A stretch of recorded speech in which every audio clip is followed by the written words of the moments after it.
Welcome to Bethy Life. Clifford, I'm so glad to have you. We've been talking about fashion now for years, and now we get to do it on video. Exactly. I'm so excited to be here. Thanks so much for having me. And I loved our pictures. Can you believe that new Glassell school? I know, it's pretty amazing. When you were asking, like, where should we go, I started thinking I'd just gone there. I mean, it's such a great public space for Houston, so it's nice to highlight it. Yeah, it was so fun to shoot pictures there. So, although it was hot. It was hot. In fact, I noticed when we got in the fountains, you were like, can I go in the fountain? And I wasn't going to make you do that. I wanted to, but I was like, no, you can stand here. And then you goes, no, I'll go in the fountain. It felt great, too. I felt like a kid. Yeah, there was another kid there around there. Like, yeah, exactly. That was so fun. So, where did you grow up and what brought you to Houston? Well, I grew up in a small town called Osceola, Arkansas. It's about 50 miles west of Memphis, northwest of Memphis. There's a big sign that said home of 8,000 friendly people. Oh. And growing up, I thought it was the center of the universe. You know, it was like, I went to same schools with 12 years with the same people. Oh. So my graduating class had 85 people. Oh, so needless to say, when I went to college, it was probably time to move on a little bit. And so I went to a liberal arts school called Rhodes College in Memphis. Got a great education, really broadened my world, but I wanted to go into journalism. They didn't have a journalism degree, so I ended up going to the University of Missouri in Columbia, which has one of the best journalism schools in the country. And so I graduated from there with a master's, and I ended up getting hired at the Houston Post because my best friend at Rhodes lived next door to a reporter at the Houston Post. It's always that way. It's always who you know. That's how I got my first job. Someone's older brother works somewhere. Exactly. I mean, Houston was not on my radar screen. Oh, really? Although, yeah, it was big city. You know, when you're fresh out of college, you want to go somewhere that's fun, and Houston certainly hit those characteristics. And so I came to Houston in 1981. Can you believe that? I had curly hair. Wish we had that picture. I know. I'll send it to you. And so I started as a feature writer at the Houston Post, and it's actually now where the Chronicle building has moved to. It's the corner of the Southwest Freeway and 610. And the early 80s, it was like 2 newspapers. It was really competitive, and boy, it was a lot of fun. When you said feature writer, what kind of features did you do? It would be all sorts of, a little bit of social coverage, a lot of just what's going on in the city. You know, Houston's such a great news town. Yeah. So it was a lot of profiles of people. I think at that point, Kathy Whitmire was mayor, and did a profile of her at her house. And we were trying to get a picture of her on the diving board. And why, was she a diver? No, but she had a pool, but she wouldn't do it. But I could have gotten her to do it. Exactly. You're more persuasive than I am. But just lots and lots of fun stories. We had a great team, and like I said, it was back in the good old days. We had 2 newspapers, almost like the old movie at the front page, where you really had. I remember I got both newspapers every day. Yeah, it was a lot of fun. And then sadly, the Post folded in 1995. I remember that. It's funny, the first thing when I found out it folded, I got on the phone and I said, we've got to have a party tonight. So we had a party at all 3 stations. At the time, there were only 3 TV stations. They all did stand-ups in front of our house, and so that was a lot of fun, even though it was a sad time. And it's so funny, here we are, more than 20 years later, and I'm still great friends with a lot of people that I worked with at the Post. And for sure. Such great bonding memories. So then did you go to the Chronicle? I did go to the Chronicle, and I was there for 15 years as well. And it's also, it's not exactly the Post. It's a little bit different. It was always like the leading paper, so it wasn't quite as scrappy, but it was a lot of fun, great group of people, once again, a lot of characters as well. And then in 2009, I had the opportunity to go into digital. At that time, it's like, oh my God, what's digital? Am I doing the right thing? No, I remember that. But some Houston investors wanted to start a website called Culture Map. And I remember a bunch of you Chronicle people went over there, and it was like really it was big a big new deal. thing. It was a big deal. So I want to continue with that, but let's backdate a little bit. How did you start getting into reporting on fashion? Mostly fashion. What happened is I was at the Chronicle, and Linda Griffin was the longtime fashion writer. It was just tremendous. And she retired, and they were like looking for someone to go to New York Fashion Week. And so I said, I'll do that. But I didn't know a lot about fashion, but I've always been a great general assignment reporter, and I feel like you could go into any area and you can learn. And sometimes it's good to have a fresh perspective, not the same old way. Right. So I went, and I really liked it, and then they liked what I wrote, and that just kind of built. And I'm still going to Fashion Week. In fact, I'm going in September. So fast forward. So you got to Culture Map. You were there for quite a while. Yeah, I was there for almost 9 years. And the digital was the thing to do. It was, and boy, I feel like I learned so much about, like, it's so funny, when I first started, the CEO at the time, like, I was fumbling on the computer, and he said, oh, within a year, you're just going to be able to whip it out. And I think of that now because, I mean, I can write, post, get a photo, do everything, and I'm sure you can too with your website. We old dogs have had to learn new tricks. When I started my website, this marketing company had to input everything for me, and now I do it all myself. And you just have to learn. Exactly. And it's fun. It's fun to learn new things. I feel like I've just learned so much about what makes a good story, who's going to click onto it, why they are. Headlines, of course, are very important. Channeling in social media, getting the story out on other avenues also. It's amazing. Because it's competitive out there now. Because everyone's on. So tell us exactly what you're doing now. Okay, so I left Culture Map in December. I decided I would be kind of semi-retired. So how's that working out? Well, it's kind of fun. I like not getting up and having to go to the office.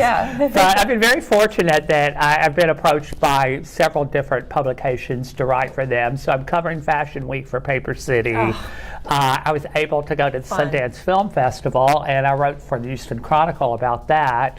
I've done some stories for Houstonia, and then also, of all things, the Rice Business website. I have a friend there, and they're really, if you haven't checked it out, you should. They're really covering some great things. I've been able to write for them, so it's been kind of fun to still continue to dabble. Well, that sounds like the best of all worlds. Exactly. You know, that sounds great. Well, that'll be fun going to New York Fashion Week. Do you enjoy that a lot, I'm sure? I do enjoy it. It's changed a lot over the years. When I first started going, every major newspaper sent someone to Fashion Week. Now only a handful to, like Washington Post, LA Times, New York Times. That's about it. Oh, no kidding. So I feel real fortunate that I made those contacts back then that still allow me to, they know my work. It's all about relationships, as you know, in fashion. And the beauty of Paper City is they not only have a magazine, they're online as well. Exactly. So they've got the whole digital thing covered. Exactly. Also. Yeah, it makes it much more attractive to the people who decide if you get into a show or not, because it's so competitive. And a lot of it, the bloggers have kind of replaced a lot of the reporters from the newspapers. And with bloggers, they go exactly by, how many followers you have, what your penetration may be, and that type of thing. So the whole game has changed. It has. Bloggers are so influential now. Exactly. A lot of especially the young people, will go on Instagram and follow bloggers versus maybe looking at a newspaper. Exactly. So that's interesting. Yeah, it's really changed a lot. It's been a lot of fun to see how it has. And the other thing is, because people are buying online more as opposed to buying in brick and mortar stores, the designers are not sure what to do. So right now it's kind of a state of flux.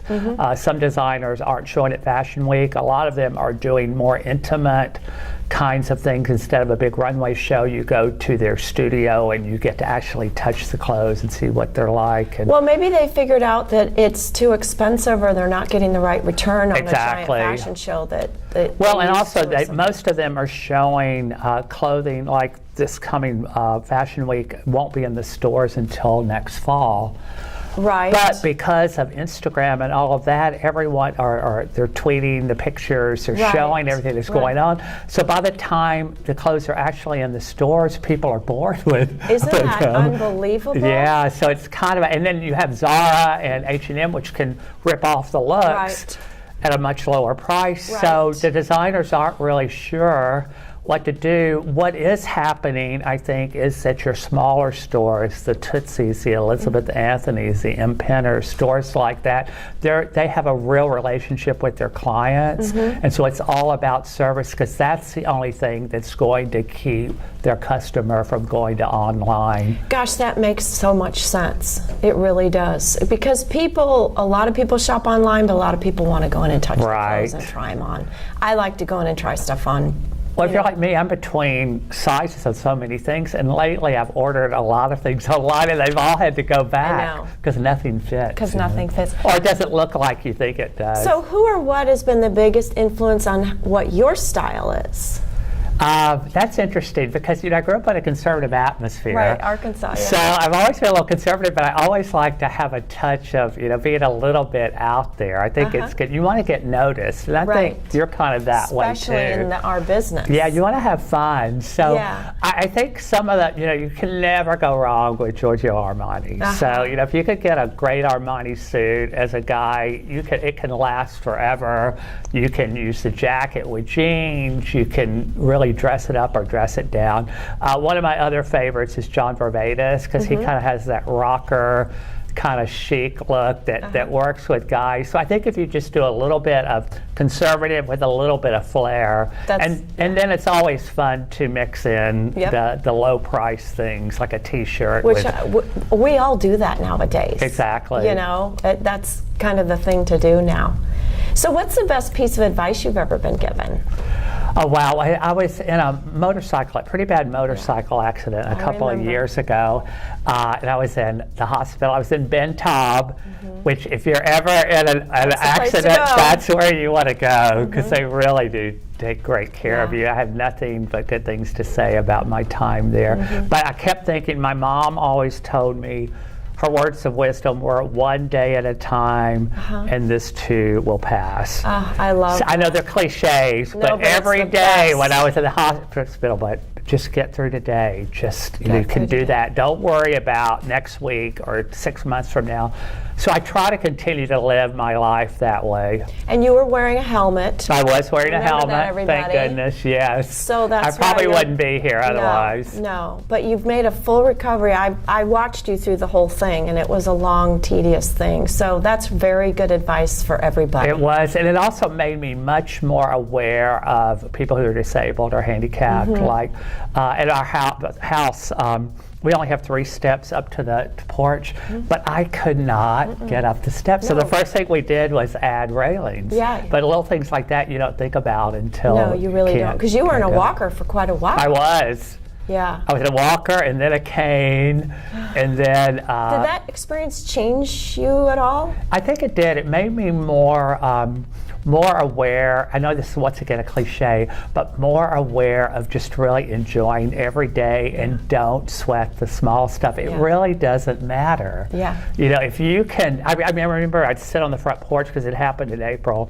and these people would walk by. I tend to live in a neighborhood where people walk, and I would notice everyone has a different gait, but the way everyone walks is so beautiful when you can't walk. Oh my And I kept thinking, one day I'm going to be able to walk like that again too. That's called noticing the small things. Exactly.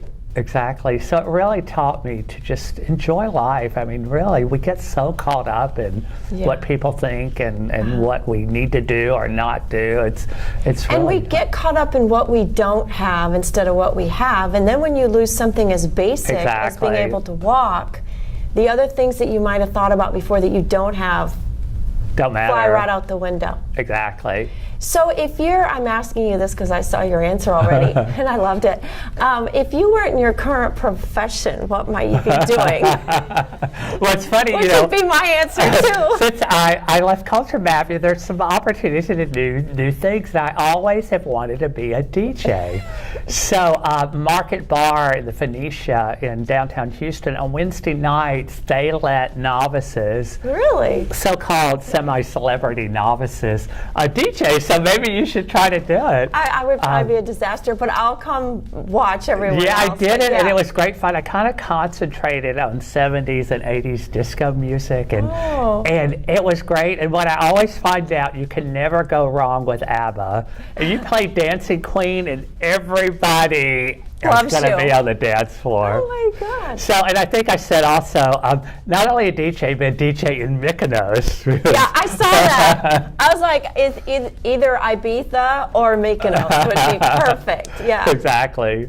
Yes, I was able to spend extended time in Greece this summer. My spouse is of Greek ancestry. Yes, because every time I've posted you on my website a million times, and every time I have to look up how to spell his name, you'd think I'd know by now because it's so Greek. Exactly, Daskulios. So I'm sure you love Greece. Oh yeah, it was like it's one of the most beautiful places in the world to be. It's just on my amazing. bucket list. I have not been. And what's amazing about it is the islands, they still don't have, like they don't have Marriott's or McDonald's or anything like that. Really? Yeah. The buildings in the Cyclades are by and large, they look like little sugar cubes. They're white buildings. Wow. And it's amazing that in some ways it's great because they haven't come into the 21st century. So you don't have so much of that the stuff that we're bombarded with all the time here in the States. So you really feel like you're getting away from it all. So tell us something humorous about yourself. Something humorous about myself. Well, there are a few things, but one of them I might say is being from Arkansas, probably I like to go barefoot. I still love. What do you mean? Like I like outside? Or? No, at the house. I love that. There was a Washington Post article recently that said if you walk barefoot on the grass, it's actually good for your health. Oh, I bet. Your mental health. Because you're touching the earth. Yeah. Oh. So I love to do that. I love, we have like some slate floors in the house, and there's nothing better than like your bare feet on a cold slate floor. Yeah. I love it. I mean, if I didn't have to wear shoes, I wouldn't at all. I mean, I realize you have to wear them when you're outside of your home environment, but boy, I love that. That makes sense about you actually touching the earth. Most of us don't do that. It seems like the only time I go barefoot's on the beach. Yeah, exactly. And don't you feel better when you do that? Yeah, now that you mention it, yes. Just makes you happy. Yeah. That, and I have a convertible, and someone told me way back when, if you're ever in a bad mood, you put the top down, you're always going to be in a better mood. And that is always the case. So, even in the summer, you can turn the air on and put have the top down, turn some Not music in on the heat of day, but at night you can. That makes sense It's too. Great. That's really good advice. Just try it. You'll always be in a good mood. So do you have any irrational fears? Well, I'm not. I thought of that a lot when you sent me the questionnaire. I wouldn't really call it an irrational fear, but I really can, like if I'm on the metro system or if I'm on Southwest Airlines, I can never sit on the seat that faces backward. I didn't even know they had those anymore. Yeah, Southwest. Plane. I think Southwest has a few, but do they? But Metro does for sure. Yuck. And I don't know. That's not really an irrational fear. That's it might be more sickness, yeah. Exactly. No, but I'm with you on that one. I'm totally with you on that one. Exactly. So what shows are you going to go to in September in Fashion Week? Well, I just today heard that I'm getting into the Tom Ford show, so that's always like heaven. He's showing men and women fashion. Normally it's up 2 fashion weeks. There's like a man's fashion week and a woman's, but increasingly designers who do both are showing at the same time, which is great. It's also Ralph Lauren's 50th anniversary. Oh my gosh. In business, so that should be great. That'll be huge. Yeah, Leela Rose, who hasn't been showing on the runway, she's been trying some other new things, is going back to a runway show, and she's a Texas girl, and her styles are always bright and breezy and fun, so it's a fun show to watch. Naeem Khan, who people in Houston love. His show's always fun. So even though Fashion Week has changed a lot, there's still a lot to see.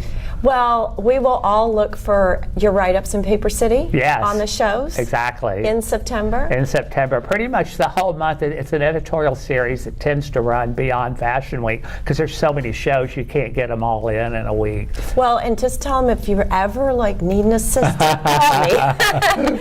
Well, thank you, Clifford, so much. We loved interviewing you. And we'll look for all your stuff in Paper City. That's a wrap. Thank you. What fun. Oh, that was fun.